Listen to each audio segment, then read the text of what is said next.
You are listening to the Booktrospective Podcast, a podcast for all types of books. And even though we read all types of books across all different types of genres, we want to give a disclaimer. Many of our books and a lot of our content sometimes is intended for mature audiences. And we don't believe in censorship, but we do want our listeners to have the opportunity to decide if our episode or podcast is good for them. So with that, let's get into the episode. Hey, it's Dominique. And Keely. And you are listening to Booktrospective. And this week we are covering Bury Our Bones in the Midnight Soil by V.E. Schwab. But first, Keely, how was your week? I know, it feels like it's been a while. forever. It's been all right. I had a wedding this past Sunday for my sister's best friend / our chosen sister. And it was a great wedding. The groom cried, and Perfect. His mom saw him crying, and she cried, and his groomsmen were crying, and it just was all around. Peyton was crying. Tristan was so cute in his because Tristan was a ring bearer. He was so cute in his little suit, standing up there with the guys.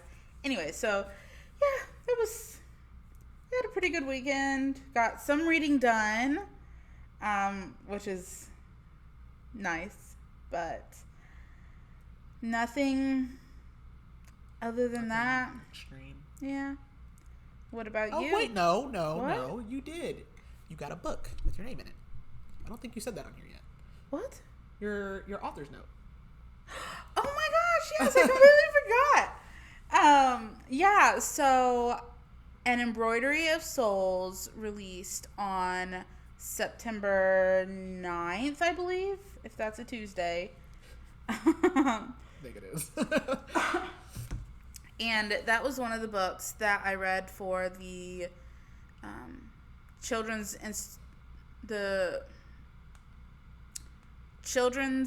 Indies Next list from earlier this year, forever ago. It's a mouthful. But the book that I was really pushing for being on the list, like I said, An Embroidery of Souls by Ruby Martinez. I did a podcast interview with her for the ABA, and she was like, "Oh, when you get the books in, check the author's or the acknowledgments." And I did, and I got a name drop in the acknowledgments, and it was great, and my heart was so yeah. She's so special. We love it. We love it. What did I do? I've been doing a lot. When do I not? Let's see. I graduated and I passed my boards. Whoop whoop. So I'm double certified. I went to Denver. I quit my job. I started 3 other jobs.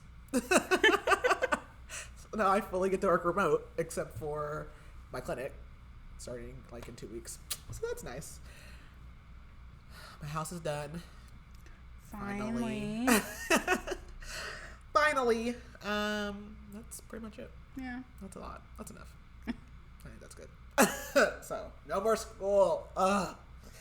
Thank God. Kimberly said that she was cracking up. She said that she just loves watching your stories. Oh.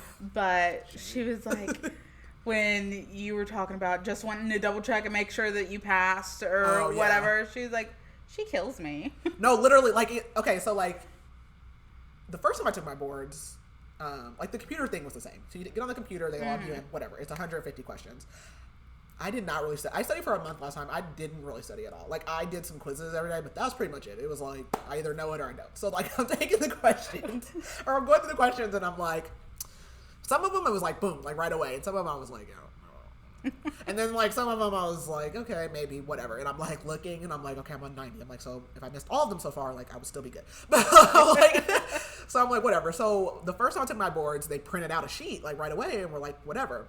Well, I was look, there was no sheet, and it's been 7 years. So, I, I come out, and I'm a very quick test taker. I took my, nursing RN boards in, 20 minutes, and that's only 75 questions. This probably took me not more than an hour. It took me 45 minutes to take this. Really? Yeah. And I'm just a fast test taker. And the last time too, I made myself go to the bathroom, come back, and then recheck it. This time I said, forget it. I'm just going. just want to be done. So I come out and the lady's like, oh, you're the kind of nurse I want. And I was like, why? She's like, oh, you're just quick. And I was like, okay. I mean, like, she seemed like, I assume that they can see the results, but I don't know. But she seemed like cool, whatever. So I walk, like, she's like, oh, it'll email you. So I'm like, okay. I'm like, well, that sucks.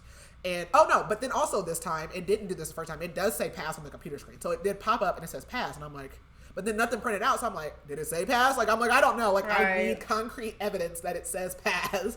So then I got to the car and I pulled out the email and it had it on there. And then the next day I got my certificate. So we're all good. But yeah, I'm like, did it say pass? I don't know. Like, I want physical hard copy proof that, like, it says pass. And my aunt also, so my aunt and me do our business together. So she took it like an hour after I did. She also passed. So we both, like, we were going to Denver the next day. And we're like, well, either we're going to go and celebrate or we're going to go and stress out and celebrate. So we got to go and we're like, we're so glad we're done. So I'm like, yeah, no, I don't know. My Facebook stories, I'm like, people are like messaging me. Someone's like, I really been liking your content. I'm like, I just talk and I just say things.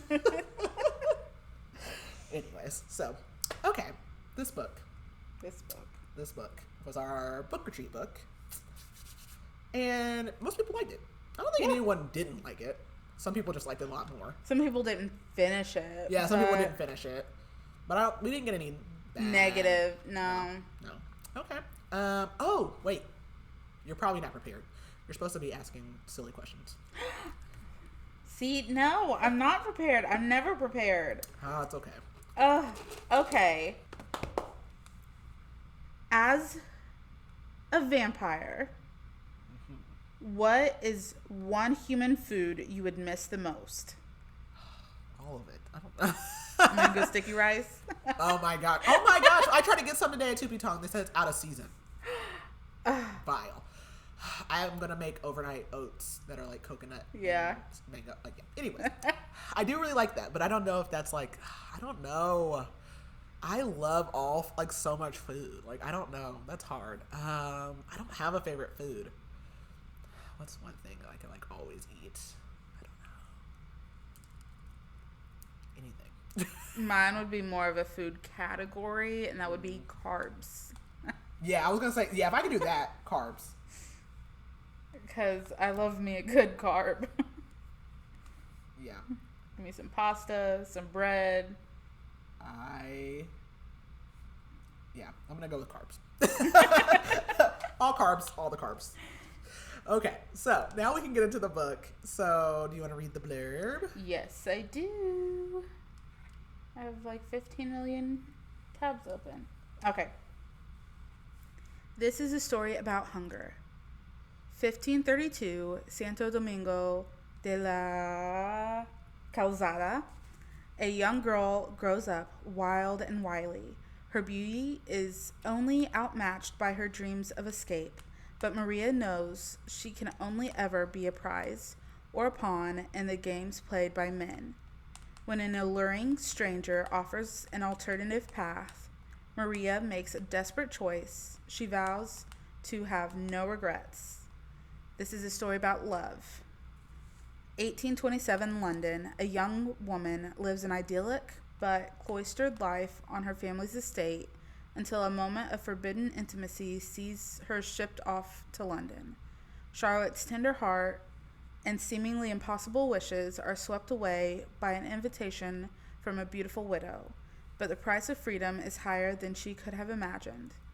This is a story about rage. 2019 Boston. College was supposed to be her chance to be something new. That's why Alice moved halfway across the world, leaving her old life behind. But after an out-of-character one-night stand leaves her questioning her past, her present, and her future, Alice throws herself into the hunt for answers and revenge. This is a story about life, how it ends, and how it starts. Okay. If you could describe this in one word. This was a question I was dreading. I would say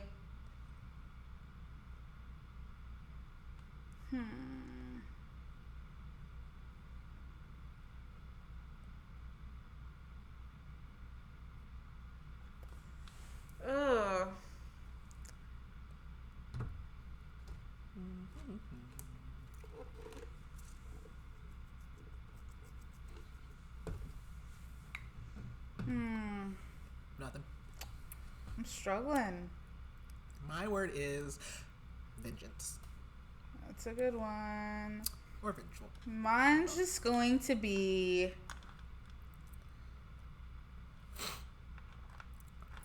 life, I guess. Unalife. That's hilarious. Well, this is... I meant to click on the Wikipedia and I didn't. I clicked on... There we go. Okay. So, V.E. Schwab, or Victoria Elizabeth Schwab, this is not her first rodeo. She has several books out. But let me see. I think her first book was... Oh, she started out with a series. The Dark Vault series. I've never read it. She's most famously known for was it something Addie LaRue? What's the book? The Invisible Life of Addie LaRue. Is definitely, I feel like, her most noticeable or known work. She is an American writer. I don't know where she's from. Does it say? She went to Washington University in St. Louis. It's not too far from here. She was born in California. Grew up in Nashville, also not far from here. She writes YA and children's also, but this is not. Is this considered? This is like new adult. Yeah. Okay. Yeah. Cool. And yeah, so that's V.E. Schwab. This book came out this year. Did it come out in June or in July? June? This summer. Yes. It came out this summer. So what me and most of the book club have decided that this is that it's like the female interview with the vampire. It very much gives that. It follows 3 main characters. Is it only 3 POVs? I feel like we get something else. Not really sure. But we have 3 main characters in 3 different time periods. So we have Maria in the 16th century, Charlotte in the 19th century, and Alice in the 21st century in Boston. Maria's in Spain, Charlotte is in England. However, all of their paths do cross. And essentially we start out with a woman, Maria, who is typical 16th century, forced to be wed and gets a husband who's not great and all those things. And I don't know if this is spoilery. I feel like that is. I'm not going to say that. But anyway, she finds a way out of that situation. And then later we run into Charlotte, which I can't really remember. What was Charlotte's thing? I don't feel like she was, sad or down. Was she? I feel like she was just, happenstance. There wasn't anything... I don't think there was anything, bad about Charlotte, before. Not really. I don't really remember a bad backstory. And then... just other than she got caught with someone she shouldn't have been with. Okay. Oh, now I remember that. Yeah. So, there's that. And then Alice is, newly in college, I think. Mm-hmm. And she has lost her sister, and she's kind of trying to figure out who she is as a person when all these things start happening to her. Obviously, this is a book about vampires, so we are talking about vampires. But the bury our bones in them in nice soil is their very long way of saying vampires. Yeah. I'm not saying that every time. It really kind of focuses on, women's rage, honestly. Mm-hmm. I actually have content warnings here, so I can just read them. There is child death, violence, blood, themes of sexual assault, physical and emotional abuse, toxic relationships, anti-gay bias, societal oppression, death, and grief. So those are the triggers that we have for this episode. So, all right. So if you have not read this book and you do not wish to be spoiled, you can pause here and come back later. We are going to get started. So this book is kind of confusing. I didn't read it. I audioed it. So who was it? Somebody was like, I wondered what the D was or something. And it meant death. Yes. So in the book, it tells you their death dates. So we start with Maria and it says D 1532. And so I remember who it was. I was like, what is the D? What does that mean? And I think they had a reason for what it was, but it wasn't. It's the death date. So we know that Maria dies in 1532. But we open up in Santo Domingo in Spain. And we actually start... So her hair is reddish. And so she's trying to dye her hair with clay to make it less vibrant, which isn't possible. Maria's basically beautiful, like, and she always has been and always will be. And so she is growing up in this town, and there's like rumors of there being a witch who is a lady that's a widow, so that's a very common story. And, you know, again, we basically just open up with Maria's kind of like backstory. It also jumps around a lot, so then we jump to Alice. Alice... Oh, so Alice, like, I feel like she was at a party. Oh, Alice was with... Okay, so Alice is into girls. So she sleeps with this girl, and she wakes up, and the girl's gone. And so then after that encounter, she just feels off. Like, she feels really messed up. So she goes back to her dorm, and she, like, tries to, like, go lay down, but this guy, like, attacks her and sexually assaults her. And she bites his lip and tastes his blood, and then she blacks out. And she comes back, too, and she is covered in blood. It's not hers. She doesn't know where she is or how she got there. So she just, like, obviously gets into the shower, she grabs it off, gets out, is crying in a mirror, and she has tears of blood. So, right away, we are... Get right into it. Right into it. So, then we jump to... I feel like this jumps around a lot. Actually. It does jump around a lot. It does. Even the, chapter summaries are, like... Yeah, and it jumps around, like, a lot between past and present. Past and present between the individual characters, too. Yeah. So, we get up back to Maria, and Maria basically ends up... How did that work? Maria had somebody that she liked, though, before she... Was that right? Is Maria the one with the man? Yes. That she, like, wanted to be with, but then... She wanted to be with him because she thought that it meant she would get more freedom. Oh. The older guy. Yes. Yes. So she ends up with... But she's his, like, mistress. Basically. Right? I'm confusing this with something else. You know what I'm confusing this with? That, like, newish Jodi Picoult book. Wrong book. Okay. I'm trying to think. Oh, no, because she gets with the guy and she ends up... Does she have kids? They don't have any kids. Because she was taking a tonic. Yes. And she did not want to have any kids. And, like, he is, like, basically... I mean, he sucks, basically. And so what ends up happening is she ends up going to the witch lady. And this witch's name is Sabine. And she basically learns...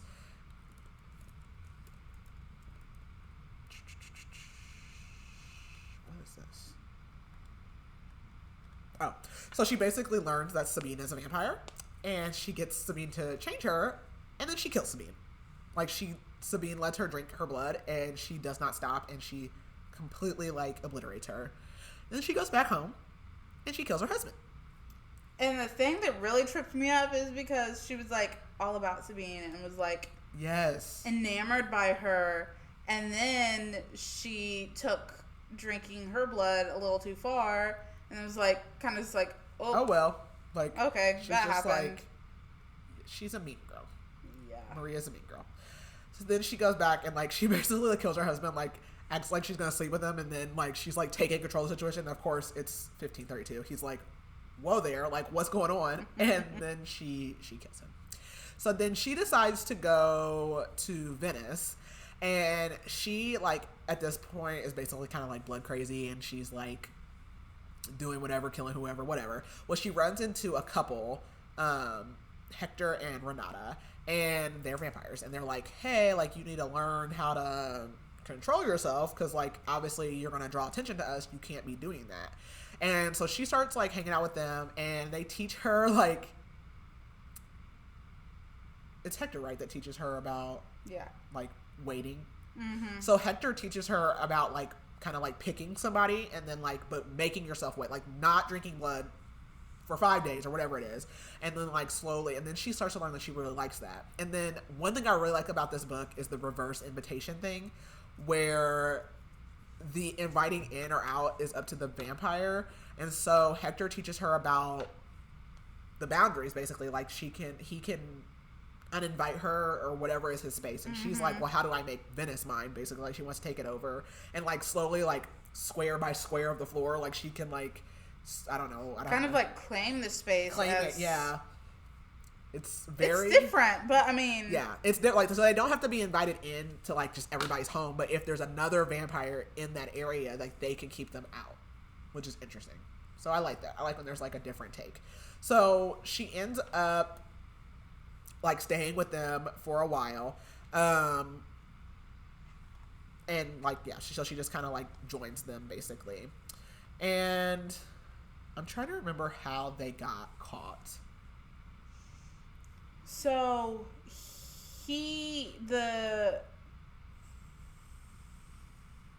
Hector's, right? Hector's his name, right? Uh-huh.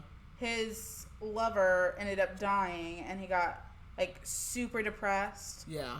And... Wait, I don't feel like that's them. Because, so there's Hector and Renata, but those are the ones that got put in the coffins and buried. And then she got with that guy, but what was his name? And that was in France. Yeah, I feel like that's the guy that taught her all this stuff. Hector and Zanata. Is that her name?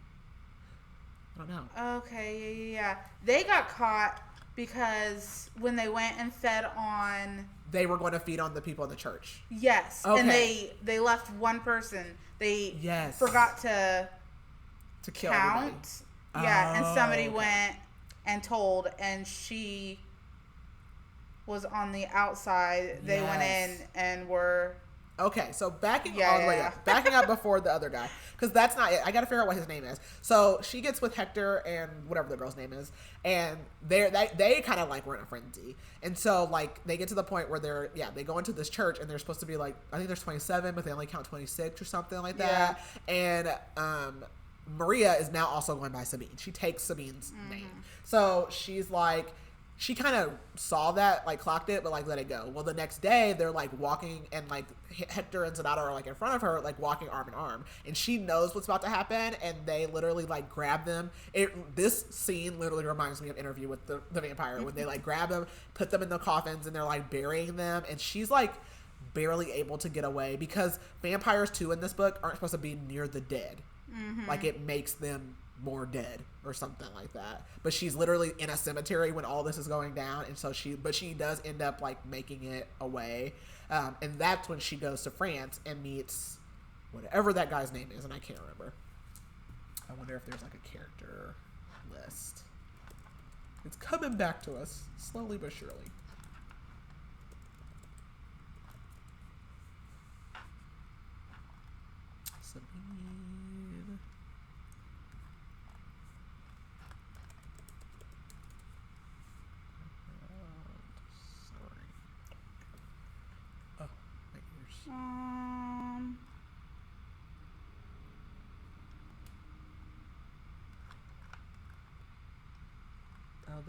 Mateo and who?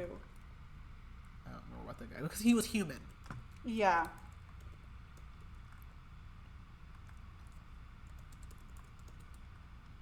Okay, now I found it. Yeah, it is Mateo. So after that, but it is Hector and Zanata who teach her about bury our bones in the midnight soil. Like, they teach her about what they call it, which is a rose, pharaoh rose, blah, blah, blah, the whole thing. So then she meets Mateo, who has a human lover, Alessandro. And that is who teaches her, like, how to claim the city and do all the, and prevent other pharaoh roses from entering X, Y, and Z. He also teaches her, like, the game of, like, waiting and how much more rewarding it is when you, like, wait. So they're, like, at Carnival, and they have to wait until, like, Lent. So she's, like, dying at first. Like, this is crazy. I can't do this. But she ends up, like, staying with them. And then Alessandro obviously ages. Like, he knows what they are. He does not want to change. And he ends up dying. And, like, Sabine is pissed because she's, like, Sabine Maria is pissed because she's, like, why didn't you change him? Like, why did you let him die? But whatever. So then Mateo literally is, like, so depressed, and he ends up getting another human, but he turns him, and that's Giovanni. and Giovanni looks like Alessandro, but he turns him. But Giovanni is like a completely unpredictable vampire and goes like on a freaking killing spree. Yeah. And Matteo ends up having to kill him. And after that, he's like, he moves to North America. So then Sabina's alone again. So then she ends up in England, and that is how we meet Lottie, or Charlotte. And Charlotte is basically, she was in love with one of her friends, and of course, her and the girl, who's her best friend, get found out, and instead of having each other's back, the girl goes and marries her brother. So not only is, like, I don't know, like, not only are you, like, am I, like, the bad person now, but then I have to look at you every day, and, like, she acts, it's just insane. And so then, of course, Charlotte ends up running into Sabine, and she immediately falls for Sabine, because now Sabine's in Europe going to, like, the balls, like the Diamond of the Ball. It's very Bridgerton. Lottie is, like, super naive, too. She is. Everything. Yeah. So, so Sabine ends up actually, like, throwing balls and, like, doing all that now on herself, and, like, when she kind of takes advantage of Charlotte too, because she's naive and she's upset about her brother and her girlfriend basically getting married, and she basically tells Sabine, like, I want to live free, like, I want to be like you, like, turn me into a vampire, and she does, and then she brings her brother George, right? Yes, I believe so. Yeah, to her, and, like, make Charlotte kill him, so she has to kill her own brother. I don't know if I realized that was her brother. Is George her brother? No. Who is George? Oh, no. Okay. George was somebody she danced with. Yes. Okay. So then Sabine makes her kill this guy who was kind of interested in her, which makes Charlotte feel terrible. And, like, for going forward, like, every time she had to kill someone, she felt so guilty about it. But her and Sabine, like, they start off great. Like, they started off, like, traveling. They're doing whatever. They're super happy. But Sabine is losing her ish. Like, yeah, she spazzes out, and they, like, in this book they basically say that, like, they're immortal to a point. Like, the body might be immortal, but, like, the mind is not, and she's basically going bad. So her, like, anytime Sabine feels like Charlotte is, like, gonna cheat on her or whatever, like, she literally goes, like, feral, like, eyes all black, crying blood, like, lashing out, insane. And during this time, Sabine teaches Charlotte how to claim space, but then Charlotte does it and will not let Sabine in. And in response to that, Sabine, like, kills a little girl. And it's like she's not even, like, she's detached. Like, she left her body. And Charlotte is terrified. And then Sabine is, like, knows that Charlotte's afraid and makes Charlotte promise to never hurt her. And in vampire world, if you make a promise, you have to keep it. Like, you physically cannot break that promise, which Charlotte does not know at this point. So they, like, are together for, like, 100 years. So at this point, it's 1927, and they meet some other vampires, which are Jack and Antonia. And they're, like, hanging out with them. Sabine gets super jealous, and she, like, that night, like, takes Charlotte to bed and literally bites her, like, violently, and is, like, attacking her. And then Sabine, like, is still, like, losing it. She's spiraling. She's going on murder sprees. And, like, one time she finds her in, like, a house, like, with, like, other, like, little kids or something like that. And she's insane. Like, she's just crazy. And Charlotte was, like, basically, like, one night when Sabine was sleeping, like, she was going to try and kill her. But because of the promise, she literally, physically could not stab her. But then she doesn't get rid of the knife, and Sabine wakes up and sees it, obviously, and she has to run. So she runs to Jack and Antonia to, like, figure out what to do, and they tell her she needs to leave London. So Charlotte does, and she, like, you know, it takes her, like, 10 years to, like, get comfortable, but she finally starts, like, dating again. But Sabine is never far behind. So Sabine is basically stalking her, and every person that Charlotte encounters, like, in a romantic way, Sabine is either going to kill or turn. And this ends up following her until Charlotte ends up in the U.S. So she ends up going to Boston, and she meets one of Antonia's friends who, like, they told her about when she was planning on leaving, because they told her to go to the United States the first time, but she didn't. And she meets Ezra, who is also a vampire, and she, like, still keeps, like, dating different women, and they just keep going missing, and weird things keep happening. So, like, literally now it's like the 90s, and she moves to New York, and she starts dating someone, and she actually dates them for a while, and then comes home one night and finds out that she's been turned into a vampire. Because Sabine knows that Charlotte does not want to be with a vampire, and Charlotte kills her girlfriend because she doesn't want to be with anybody that could be like Sabine. So then we jump forward to 2019, and Charlotte has a one-night stand, because now she doesn't date anymore. She has one-night stands. And this is how Alice comes into the fold, because her one-night stand is Alice. And then we start to get a little backstory on Alice. Alice, basically, she had a sister, and she was older, and her sister ends up, like, running away and gets killed in a car accident. And she also lost her mom when she was really young, so she's, like, just, you know, feels left out. Her father has, like, remarried. She doesn't feel like a part of the family, so, like, she's come to college, Harvard of all places, like, trying to get her life together, and she runs into Charlotte. Charlotte and Alice do their thing. Charlotte leaves, and then what we know now is that Sabine changed Alice in between the time of her waking up, essentially. So Alice ends up meeting Ezra as well, because Ezra has, like, a business that he just, like, rotates. Like, it's a coffee shop, but I can't remember what, like, it's been other things, like, depending on the time. So it's a coffee shop right now. And he, like, basically explains, he, like, knows Lottie. So he brings Lottie in, has her, like, explain everything about Sabine. And, like, Charlotte takes, like, the longest story time ever to explain that Sabine, like, she's basically telling Alice all this stuff. And Alice is like, okay, but what's your point? Like, she's like, so, again, explain how I'm losing my whole life in this thing. So, basically, Charlotte ends up telling Alice, like, if you kill Sabine, you will turn human again. And so they make this whole plan of, like, going to the club and, like, luring Sabine, because obviously if she sees Charlotte with anybody, like, she's going to want to kill them. And Sabine tells Alice, like, it's, you know, your fault that you're dead.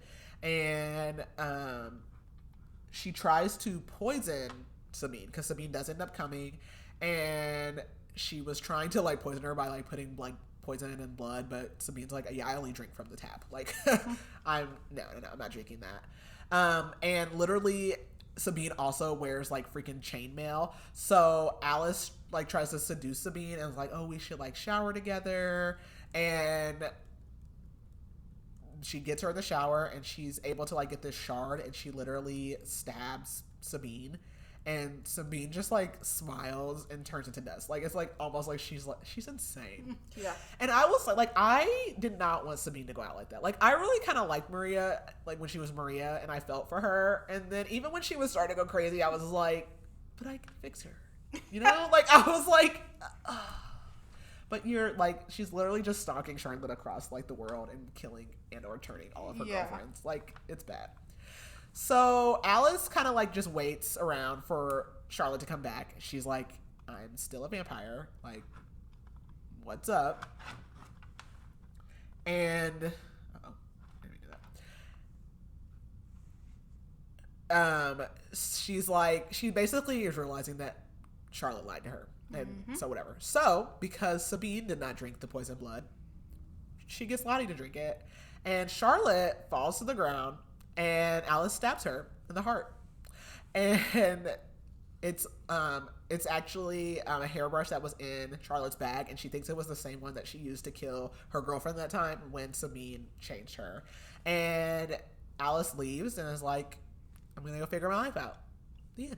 And I honestly was like glad that Lottie. Charlotte definitely plays. So, you know, obviously this is like a quick and dirty summary, but Charlotte literally plays like, I'm so innocent. Like, these things happen to me, but you literally, like, you're just afraid to take out Sabine. Like, there are ways that you could have done that. and you've allowed this to go on, and then also like but you killed your girl, like you're not any better, like you're not any better, like you're doing the same, like kind of the same stuff. And she basically just wanted Alice to do her dirty work for her. She's a hypocrite. She's a hypocrite. Yeah, I couldn't stand. The more we got to know Lottie, the more I could not stand her. And I mean, I wasn't the biggest Lottie fan to begin with because she was so naive. But I don't know. The first time I would have saw, you know, Sabine / Maria's true colors, I would have been like, I'm out. Instead of staying however long she ended up staying with her. Yeah. Forever. Yeah. Like, ugh, yeah, no. She's not innocent. And Alice, like, and Alice, she's like, what does it, like, she's like, literally, like, this has nothing to do with me, and now, like, you have taken my entire life. Anyways, okay, so, Ezra. Okay. Yes, I did like Ezra. Ezra also is the one who's like, we're vampires. Like, he's like, I'm not doing that whole, that's dumb. Like, I'm not doing that. That's dumb. Like, no. So, no. I enjoyed it. I think I gave it a 4 stars. I give it a 3.5. It was long. It was lengthy. It was so long. And though I liked, getting the backstory of everybody, I think it was just a lot. It was. Like, I don't think we needed all that. No. Because I don't need Maria's backstory. No. Because it doesn't explain away why she's a terrible person when she turns. Like, it doesn't add to that. Like, the amount of backstory I feel like we got for Charlotte and Alice was enough. Like, I think if it would have been that much, it was too much for Maria. Yeah. And we talked about her for a long time. And the pretty much whole story revolved around her. She was the big bad in the story. So, I mean, okay, yeah, tell us a little bit about her, but we don't need all of that. Like, yeah. I mean, even if you would have just told us about her childhood in that, one chapter that we got? Yeah. And then just kind of breezed over the rest of it leading up to then. Yeah, that would have been enough. It was lengthy. And I've never read any of her works. Have you read the other ones? Mm-mm. Yeah, so that was my first one too, so I don't know. I feel like the Invisible Life of Addie LaRue isn't that long. It doesn't look like it's long. I haven't looked at the page count, but it didn't look to be huge. This was a thick boy. And I was like, I got it done on the way to the retreat. But I got it done. Okay. Other questions about it? Anything?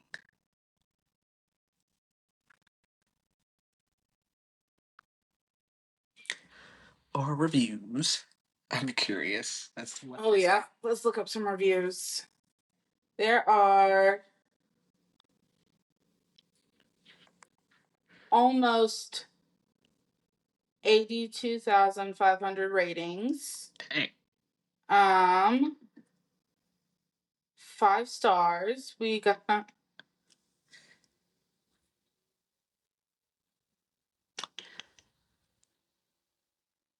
try to find one that's not 15. I swear, I love people who write long reviews because I could not. Like, I'm like, every time I go on Stargraph and I want to review it, and I'm like, I just want to put my stars. Like, I don't have anything to say about this. It's overwhelming. I don't know. I try to be good about doing reviews, but I'm also like, sometimes I'm like, I don't know what I would even say about this book, and I don't have the energy. Yeah, I'm like, I don't have the energy. That's when I'm like, I don't have that in me. Like, I don't get... The stars is all I can do. I don't get how people can do the, 12 paragraphs. I know. I'm like, that is a lot. Kudos to you. I cannot. I'm like, no, thank you. Okay, 5 stars. Genuinely don't think I have words for this. New favorite book of all time? Definitely. Best book I've read in the last year or two. OMG. Toxic lesbian vampires, you have my heart. Would be surprised if this isn't my number 1 book of the year. And then our 1 star, which is 1%, with a whopping 927 1-star reviews. It's nothing out of 82,000, blah, blah, blah, blah. Right. Okay. I feel like I need to read this out loud so I can just kind of understand what they're saying. 1 star. Schwab does not have the freak to pull off a story like this, I'm afraid. Also, the marketing was way off, which annoys me the most.